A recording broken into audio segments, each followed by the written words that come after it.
அனைவருக்கும் காலை வணக்கம். மோகன்குமார், தமிழ்நாடு முன்னேற்ற கழகத்தின் நிறுவன தலைவர். இன்றைய தினம் இந்த செய்திக்குறிப்பு வெளியிடுகிறேன்.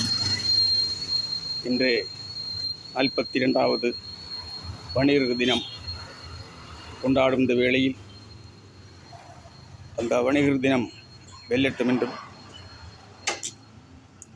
சென்னையில் நடக்கும் மாநாடு வெல்லட்டும் என்று பாராட்டுகிறோம். இதோடு கூடி வணிகர் சங்கம் ஒற்றுமையோடும் ஐக்கியத்தோடும் வர வேண்டும். எல்லா வியாபாரிகளையும் ஒன்றிணைக்க வேண்டும். ஒரே கொடி கீழ் இணைக்க வேண்டும். எல்லோரும் ஒற்றுமையாக இருந்து செயல்பட வேண்டும். சிறு ஒரு தொழில் செய்யும் வியாபாரிகளையும் இணைச்சு கொண்டு வர வேண்டும்.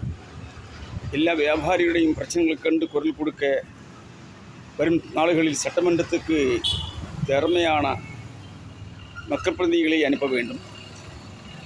வணிகர் சங்கத்தினுடைய பிரச்சனைகளுக்கென்று குரல் கொடுப்பதற்கும், வியாபாரிகளையும் பொதுமக்களிடையும் பிரச்சனைகளென்று குரல் கொடுப்பதற்கு நாடாளுமன்றத்திலும் சட்டமன்றத்திலும் மக்கள் பிரதிநிதிகளை அனுப்ப வேண்டும். இன்றைக்கு கூடிய சூழ்நிலைகள், தொழில் செய்ய முடியவில்லை, வியாபார ஸ்தாபனங்களை பூட்டி கொண்டிருக்கக்கூடிய இந்த வேளையில் அதாவது கடை நிற்கும் ஸ்டாஃபினுள்ள சம்பளங்கள், கடை வாடகை, மின்சார வரி, கடை தொழில் வரி, ஜிஎஸ்டி வரி போன்றதான வரிகளை போட்டு நிரப்பி ஏற்றிக்கொண்டிருந்து வியாபாரிகள் எல்லாம் துன்பப்பட்டு கொண்டிருக்கிறது.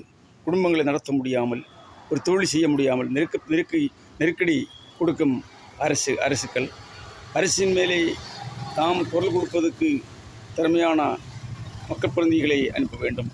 இதுதான் தமிழ்நாடு முன்னேற்ற கழகத்தினுடைய கருத்து. ஆகையால் சிந்தியுங்கள், செயல்படுங்கள். முழு ஆதரவும் தமிழ்நாடு முன்னேற்ற கழகம் வணிகர் சங்கத்துக்கு அளிக்கிறது. ஒத்துழைப்பும் ஆதரவும் கொடுக்கிறது. வியாபாரிகளுக்கு குரல் கொடுப்பதற்கு நாங்கள் உங்களோடு ஆயத்தமாக இருக்கிறோம். அனைத்து வியாபாரிகள் ஒன்றிணையுங்கள் என்று கேட்டு பேட்டி முடிக்கிறேன். நன்றி, வணக்கம்.